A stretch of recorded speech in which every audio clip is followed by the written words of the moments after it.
السلام عليكم ورحمة الله وبركاته. ازيكم عاملين ايه؟ يا رب تكونوا بخير. يلا بينا هنعمل قرنبيط وبطاطس. طعمها استريبس بالظبط.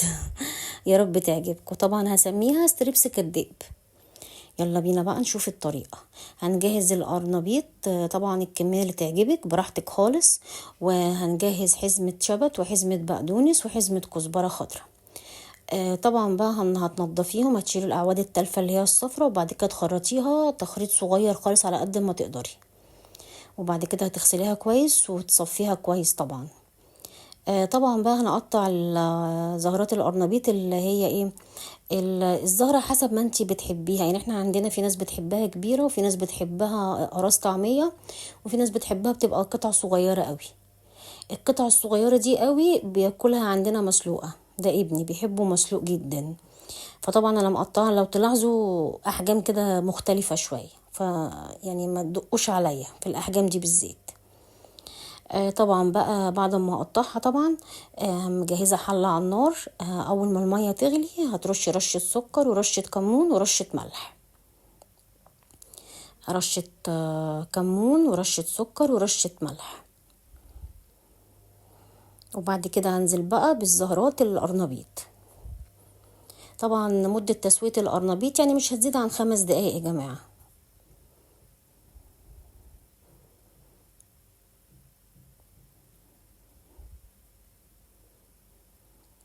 طبعا انت هتشيليها بقى في مصفى، تشيليها بمقصوصة كده عشان تسهل الدنيا عليكي. تشيليها مرة واحدة بعد 5 دقايق. انا زي ما انتوا شايفين كده جربتها، بجربها في الاعواد بتاعتها زي ما انتوا شايفين كده، يعني السكينة كده بتبان فيها غرزت استوى، اللي هي العيدان بتاعت القرنبيط دي.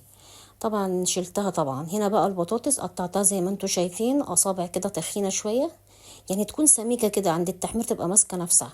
وبعد كده بقى ايه، رشة كركم ورشة كاري ورشة بهارات فراخ، ورشة مرقة دجاج او ال11 بهار لو عندك، ورشة توم بودرة ورشة بصل بودرة ورشة ملح. اديتها نكهة الفراخ بالظبط. سبتها على النار هي غلوة واحدة بس، وقمت طفيتها وسبتها كده اهو في قلب المية بتاعتها السخنة، لان انا ما اديتهاش على النار كتير، يعتبر هي غلوة واحدة وسبتها في المية السخنة. بعد كده جبت درق الخلاط، نزلت ب5 6 7 بيضات زي ما تحبي، وملح وفلفل وكمون وكزبرة، ومعلقة لبن بودرة كبيرة، ومعلقة هريسة كبيرة، وتوم بودرة وبصل بودرة وفص توم مفروم،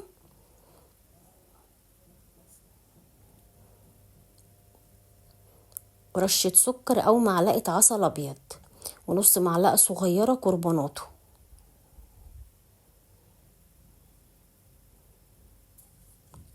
يا ريتكم تعملوا نفس المقادير دي، هتعجبكم او في طعم القرنبيط. طبعا عايزه تحطي نص كوبايه ميه براحتك، يعني لو يعني انا ما اعرفش حجم القرنبيطه اللي انت تعمليها قد ايه. انا عملت كوبايه ميه علشان عملت البطاطس يعني. طبعا بقى معلقه دقيق قصادها معلقه نشا، عملتي 3 معالق دقيق يبقى 3 معالق نشا، عملتي 5 معالق دقيق يبقى 5 معالق نشا. متفقين على الموضوع ده يا جماعه؟ يعني محدش يقول لي كوبايه دي ونص كوبايه نشا، لا اعمليه كده وانت هتدعيلي. ومش هيشرب زيت خالص، والزيت هيبقى نضيف جدا، وهيعجبك قوي. طبعا بقى خلاص نزلت بقى بالخضره زي ما انتوا شفتوني كده في نفس درق الخلاط، وقلبت كويس كده زي ما انت شايفه. وبعد كده بقى نزلت بحكمه شويه على القرنبيط، على زهرات القرنبيط يعني، علشان اشربها كلها. ليه بقى؟ لان انا هسيبها شويه في التلاجة تتشمع.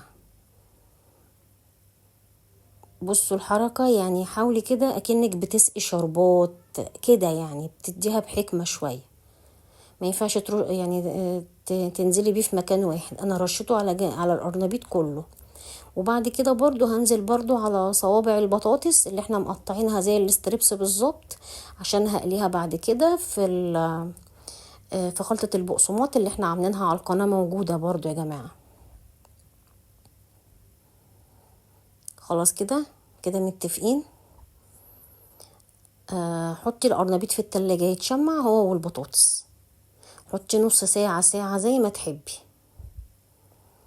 هنا بقى جبت ايه بقى، رشة توم بودرة وبصل بودرة وحبهان مطحون على ورق لورا وبابريكا وكركم وكاري، من كل حاجة رشة بسيطة كده. وجبت طبعا زي ما انت شايفة حبة كريسبي اللي احنا عارفينه من عند العطار، الكورن فليكس اللي بيقلوا بيه بنقلي بيه البانيه ساعات، وعليه معلقتين دقيق على معلقة نشا على معلقة بقسماط مطحون، لخبطيهم كده مع بعض. احنا عاملين على فكرة الموضوع ده على القناة موجود يا جماعة. لخبطتهم مع بعض مع رشة العطارة الجميلة اللي انا قلت لكم عليها، رشة توم بودرة وبصل بودرة وحبهان مطحون على كركم وكاري وبهارات فراخ، من كل حاجة رشة، هتديكي نفس طعم الاستريبس بالظبط والله، حلوة قوي. انا ابني عشان بيحب القرنبيط مسلوق فقلت اعمل له كده بصراحة. قلت يعني هو هيعمل رجيم، فعشان كده قالت له صوابع البطاطس دي. طبعا بقى زي ما انتم شايفين، عايزين تخلوها في التلاجة شوية براحتكم، بس انا اشتغلت على طول بعد ما طلعتهم في التلاجة لما سبتهم شوية في الخليط يعني، وبدرتهم زي ما انتم شايفين.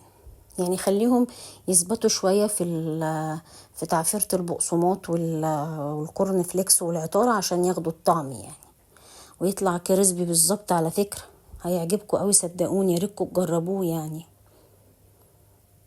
طبعا هنا بقى بقلي القرنبيط زي ما انتم شايفين، بغطسها كده في قاع الطبق واروح نازله بيها على طول. على فكرة الخليط مش قليل، هو الخليط جيب بالظبط بالملي يعني. وانا اصلا ببقى مبسوطة جدا لما الحاجة بتبقى جاية على القد وبتخلص، وبفرح اكتر لما الاكل بيخلص، ما بحبش حاجة تترمي يعني. طبعا هنقلبه على الناحية التانية يا جماعة. لما تلاقوا الأطراف ابتدت تحمر، ما تقعدوش تقلبوا كتير علشان الكفر اللي انتوا بتحبوه المقرمش ده يبقى موجود.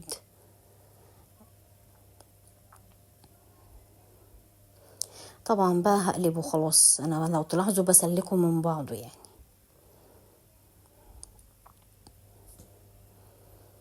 هقلبه بقى، ويستحسن يعني يفضل اي مصفى تطلعوا عليها صوابع البطاطس دي والقرنبيط. المناديل بتطريه، حتى البانيه كمان بقيت اطلعه على المصفى واوفر كمان يعني.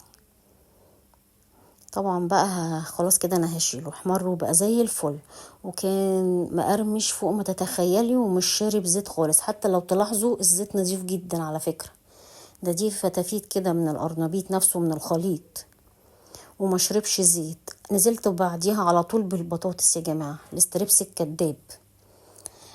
طعمها لذيذ قوي على فكرة يا جماعة والله. ومتهيألي ما فيش حد ما بيحبش البطاطس يعني، ما حدش بيختلف على البطاطس بالذات يعني،